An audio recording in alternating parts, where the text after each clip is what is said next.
Hallo und ganz herzlich willkommen zur 4. und vorletzten Folge von Die Lesejury trifft. Ja, ich bin Laura aus der Lesejury und werde auch heute wieder einen Autor treffen, mit dem ich im Rahmen der Buchmeister von Bastei Lübbe ein wenig quatschen werde.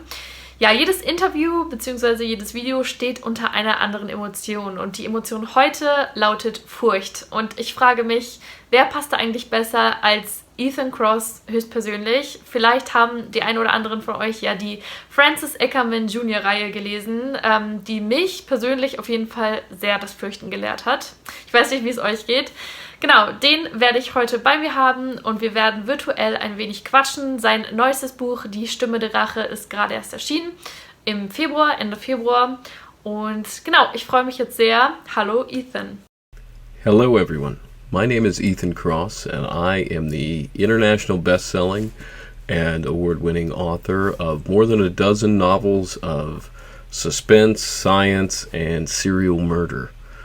My main series features a character named Francis Ackerman Jr., who is a reformed serial killer who is addicted to pain and immune to fear. Ja, wo sich heute alles in diesem Video um Furcht dreht, was bedeutet denn Furcht für dich persönlich? Fear is a interesting concept to me and one that really kind of plays heavily on both sides of my work because in the books Ackerman is known as the man without fear due to damage that his deranged father did to him when he was a boy, damaging his amygdala, the part of his brain that controls fear. Ackerman is incapable of feeling fear, and this informs a lot of the decisions and a lot of the things that happen in the book and the way that he behaves. So fear has always been a concept that has I've found interesting because not only I sort of created Ackerman as this opposite to myself, where fear has always been an obstacle for me. I would actually say that fear is the biggest obstacle that I face in writing these books. You know, just fear of telling a great story and fear of not living up to people's expectations or falling short of where they hope these characters are going to go, because people have read a lot of these books now, and the series has been going for a while, and they have a lot of expectations of these characters that they love, and it's important for me to guide them in the right path and create a satisfying experience for the reader. And so every time I sit down to write, that is always in the back of my mind, and so there's always that fear that I have to overcome.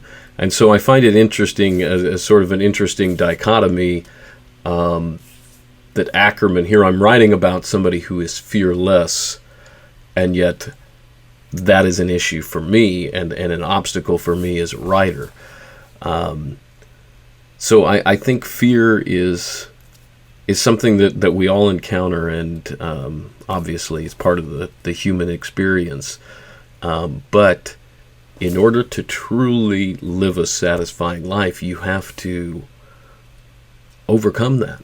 You have to overcome that fear of just the world, of other people, that the fear that can sometimes be crippling. And I think that fear is what keeps a lot of people from following their dreams and living up to their true potential. And so I hope that Ackerman sort of inspires people sometimes to maybe not put themselves in dangerous situations like he does, but to be honest with people, because that's something that he is an aspect of his character. He's not afraid to hurt someone else's feelings, or he's not afraid to be rejected because of his own feelings. So So I think that Ackerman is one who will share his true feelings, and I think we could all learn a little bit from him in that aspect of just not being afraid to be ourselves and to follow our dreams and to, put ourselves out there and be vulnerable. Sehr interessant auf jeden Fall, dass du selbst auch beim Schreiben der Bücher Furcht empfindest manchmal oder Angst, einfach den Ansprüchen oder den Bedürfnissen der Leser nicht gerecht zu werden. Und was auch interessant war, dass Angst ganz oft viele Menschen davon abhält, ihr Leben richtig zu leben sozusagen. Da gehe ich auf jeden Fall mit. Wenn du deine Francis Ackerman Jr. Reihe in nur 3 Wörtern beschreiben müsstest, welche Wörter wären das denn? 3 words to describe my Ackerman thrillers. The first would be intensity, because I try to write books that I would want to read, and I like books that are fast-paced and full of action. The second would be fearless, for the reasons I've mentioned earlier, that Ackerman is incapable of fear due to damage to his brain. And so that informs a lot of what happens in the books. And then the final word would be redemption. Because I think actually in the first book, Ackerman started as the villain. And then over the course of the series has really emerged as a true hero. And so I think his journey, for me, has really been the most interesting part, and not something that I had planned. I didn't start out with these to show his arc of redemption, but that's really what it has evolved into, is this overarching redemptive arc of him learning to be a real person and to be a better person. Ja, ich persönlich habe die ersten 3 Bände der Reihe gelesen und kann dieser Beschreibung nur 100%ig zustimmen. Auch heute haben wir auf jeden Fall wieder in der Lesejury-Community ein paar Fragen gesammelt. Und eine Frage ist auf jeden Fall, wer dich für die Figur des Francis Ackerman Jr. eigentlich inspiriert hat, wenn man das so sagen kann. Ackerman was inspired by a lot of real-life serial killers. He was subjected to, as a child, his father wanted to create the perfect killing machine, and so he was subjected to a lot of the same tortures and situations and traumatizing events that some of the world's most famous serial killers have been subjected to. And so, I mean, of course, Ted Bundy, would be one that comes to mind immediately, but definitely a wide range of others. And also, I think I wanted to create a character that had the sort of gleeful madness of like the Joker, or that kind of character, that kind of larger than life character who thinks and acts and believes in ways that we can't possibly understand.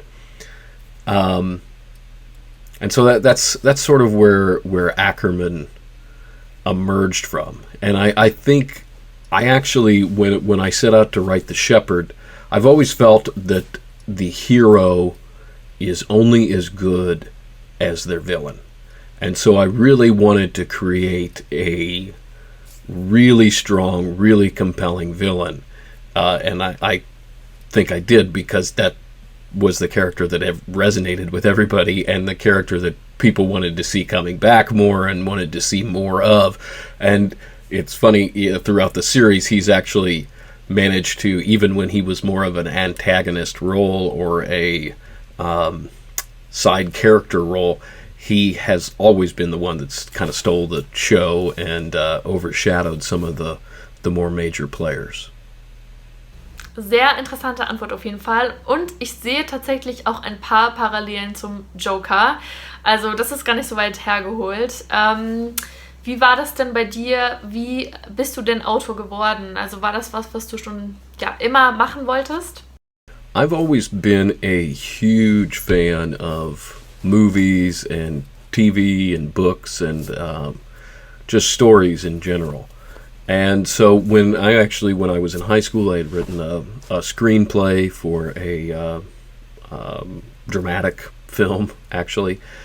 And, it's always, I used to have a calendar on my wall when I was a boy that marked the release dates for the movies, and I would make my parents go every weekend and take me to a movie. And sometimes we would walk out of a 4:30 show and walk right into a 7 o'clock show. Or we'd go to a 7 o'clock show and catch or a 4:30 show or 7 o'clock show and catch the drive-in afterwards. And so I've always just been hungry for these stories and just loved them. And so it was an obvious thing to me, when I was a boy, that I just loved telling stories, and so it always has been something that I wanted to pursue and a career path that interested me. Now, initially I had wanted to get into film and writing screenplays, but things kind of took a different turn when I discovered actually some Star Wars books that continued on after the Star Wars saga had ended with Return of the Jedi, and these kind of continued the story, and I was a big Star Wars fan, and so I started really getting into those books, and then branched out into all different kinds of other authors. I remember Dean Koontz was one of the first ones that really I got into heavily, and of course many others. But so I got to the point where I was reading 3 to 5 books a week, and it kind of just hit me like, well, maybe instead of trying to pursue film, maybe I should write novels, and maybe this would be an outlet. And then, of course, the other's always still an option, but maybe this would be a better format for the stories I'm wanting to tell. And so I did that, having no idea of what I was doing at first, and having a big learning curve and a lot of mistakes made along the way. I set out to write my first book, which was The Shepherd. And so it's always been a dream of mine. The road has taken a little bit of a different turn, and it's actually interesting. I mentioned the Star Wars books that got me into reading, and it was actually my first editor and the man who helped me get my agent and really was a mentor to me when I was starting out, was a man named Lou Aronica. And he is actually the guy who came up with the idea and pitched to Lucasfilm to create those first Star Wars books. And so the man who ended up becoming, and that wasn't intentional, that was just, I met this guy and, hey, you're the guy who was somewhat responsible for the books that got me into reading, and now he helped me get into writing. And so I thought that was an interesting serendipitous turn. Dann hat das tatsächlich ja bei dir relativ früh schon angefangen alles. Und apropos Star Wars Bücher, die dich zum Lesen gebracht haben, liest du denn privat auch gerne Thriller? Und wenn ja, welche sind da so deine Favoriten oder deine Lieblingsautoren? I am a big fan of thrillers and reading. I like many different genres. I mainly stay in fiction, more of a fiction reader than I am nonfiction, but definitely sometimes you have to branch out, of course. But I'm definitely a story guy. So I at one time was reading 3 to 5 books a week, and I've got a huge array of authors who are who I just love their work. A few just off the top of my head to recommend to you. David Morrell, I think, is great. I would really recommend his book Creepers, and many of his other works. If you like thrillers with a little bit of a supernatural twist to it, I really love the Repairman Jack series by F. Paul Wilson. That's one of my favorites. I really adore those books. I'm a big fan of Dean Koontz, Lee Child, Jack, who does the Jack Reacher series. Dean Koontz, who's done all kinds of things. Everything from more your straight thrillers with books like Velocity, Intensity, The Good Guy, The Husband. There was a whole era there where it was more, he kind of strayed away from the supernatural and did more just straight thrillers. But also his books that are supernatural, have the supernatural elements are great as well. If you're looking for something in the action-adventure space, I'm a big fan of James Rollins, who some of his books are just so packed tight with action. There's so much. There's more that happens in a James Rollins book in the first 100 pages than happens in some books in the whole book. So he's definitely if you're wanting that kind of real heavy action with some cool science thrown in, I would definitely check out James Rollins. I really like his standalone books even more than his series.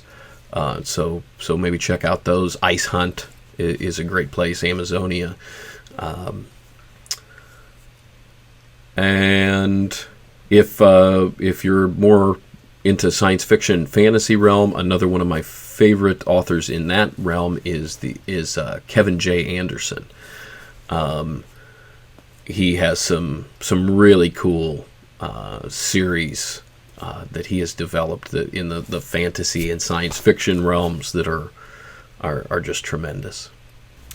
Vielen, vielen Dank auf jeden Fall für die ganz vielen tollen Empfehlungen, lieber Ethan. Da ist auf jeden Fall, denke ich, einiges auch für die Zuschauer dabei, wenn sie Thriller gerne lesen. Eine letzte Frage hätte ich jetzt noch, und zwar auch aus der Community. Und zwar lautet die, ob du eine Schreibroutine hast. Also ob du zum Beispiel nur an ganz stillen Orten schreiben kannst oder immer Musik hören kannst oder musst währenddessen. Genau, hast du da eine gewisse Routine? I do have a sort of a writing routine. To give you an idea of where it begins, I'll just start there. I usually just start brainstorming and writing out a bunch of ideas where I think the story is going to go, what's going to happen, and just kind of a vague sketch of, I know I want this scene, maybe this location, maybe this event, and I'll just kind of make some general notes about that, and then do some ideas of, okay, how am I going to start it? Where you kind of have to figure out where in the story are you going to start? Do you need to be back a little farther to give some perspective, or can you jump right into the middle of the action? So then at that point, I just start going. Now, to give you a little bit of background on this, there are really two camps of what I would call, three camps really on how to structure a book. One would be the outliners, and then another one is what they call pantsers, which means you're going by the seat of your pants. You're just writing it and letting it flow. And then there's a third group, which is more what I would consider myself to be part of, which is a hybrid group, where you're outlining some things, you kind of have an idea of what's going on in the future, but for the most part, you're letting it flow.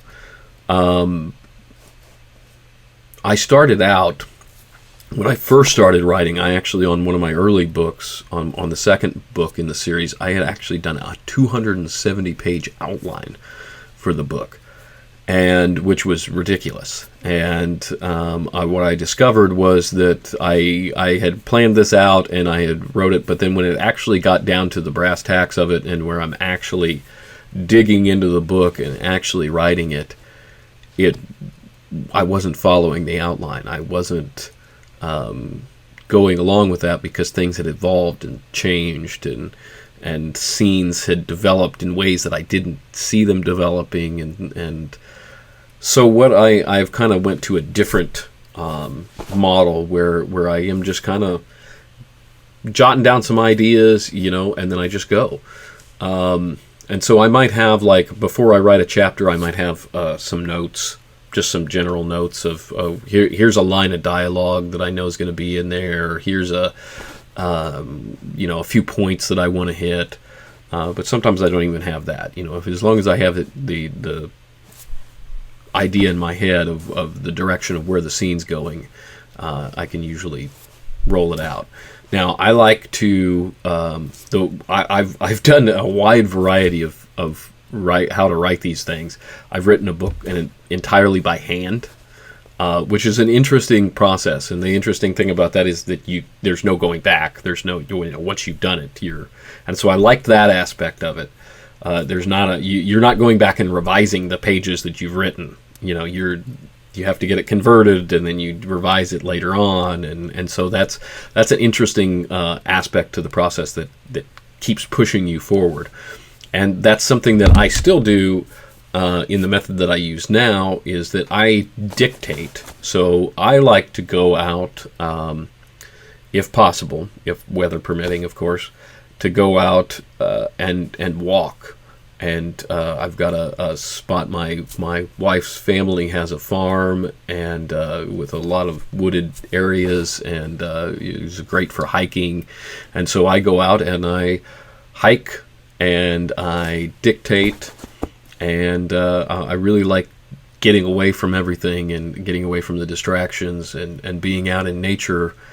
And so I do that, and then it goes to my assistant, who then transcribes all of that into, onto the page, and then I go back and, of course, have to rewrite all of that and have to go through it goes through many levels of rewrites and edits and the whole process. But starting out, I really like the dictation, and that also does similar to the way that writing it by hand is that when I'm doing the dictation, I just go. There is no looking back, and so that's. I think some people, when they write, can have a tendency to write a few chapters and then go back and focus on those chapters and rewrite, and then they never continue on with the story. And so what that does is it pushes me to always be moving forward. And in regard to music and whether or not I listen to music, I always have to be listening to music. And actually, it doesn't bother me to have the lyrics. Some people I've heard background music and things, and I certainly like to take like a film score. The Silence of the Lambs soundtrack is a great one. It's more of a symphonic, and so I like those too. But the lyrics, it usually doesn't bother me unless it's something where it's a story, like Johnny Cash songs or something, where it's actually a story of the song is. Then those can be a little difficult. But anything else, I really have to. I love to get into that, surround myself in that world, and have some music that kind of inspires the mood of the scene that you're writing. Vielen, vielen Dank an Ethan für die ausführlichen und sehr, sehr interessanten Antworten, wie ich finde. Und vielen Dank auch an euch mal wieder dafür, dass ihr so fleißig Fragen gestellt habt. Ich hoffe, das Video oder das Interview hat euch gefallen und ihr habt euch nicht allzu sehr gefürchtet. Morgen geht es dann mit dem 5. und letzten Teil weiter mit einem weiteren Gast, auf den ihr euch wirklich freuen könnt. Ich hoffe, wir sehen uns da, und bis dahin, macht's gut und wir sehen uns. I'd like to thank you all for having me here today, and hopefully you've learned something new from these videos about me or my process or my books. I would love it if you would check me out and connect with me online through social media, Facebook, Instagram, Twitter, all the normal places. And you can also find me on the web at ethancross.com.